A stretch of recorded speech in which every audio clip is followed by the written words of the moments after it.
Harry, you work with Tracey since 2009, so you really know how she paints, and you are always around when she paints. Could you explain her technique, which is very special between abstraction and figuration?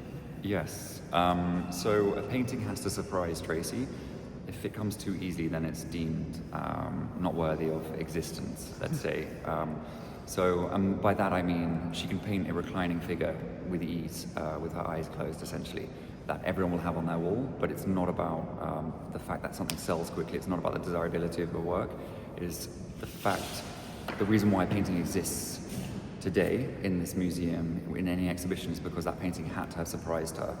And by that I mean she doesn't set out, she has no proprietary sketches.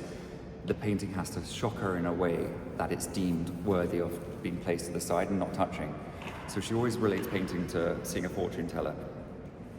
You never see a fortune teller wanting to know something you already know, you want to learn something new about yourself. So for example, she'll start off always on a blank canvas with a basic drawing, let's say. Mm-hmm. Sometimes the drawing works, and sometimes, again, if she writes on the canvas, it's automatic. So she begins with a drawing on the canvas? She begins with a drawing on a canvas. Sometimes she'll paint a large section of in color. But for example, here she repaint on the... So here, she started, actually, here, it was two figures embracing at the end of a bed. You remember everything? Yeah, absolutely, yeah. I remember every conversation we have when she's making it work. It's sad. No, it's sad, good. It's interesting. And at the end, there were these two figures embracing, and it was about to go into a show, but she wasn't quite satisfied, so we brought it out of the show, and then she reworked it. But since her surgery, she is running around. Prior to her surgery, she would be attacking the canvas with such force, and it would almost be like she's a whirling dervish walking around the studio, running, and I would be pulling her and pushing her and hiding paintings, taking them away. And since her surgery, it's a different thing. It's a different energy, it's a different pace. And so when she really When wants to paint, was the surgery? In 2020, so during the lockdown.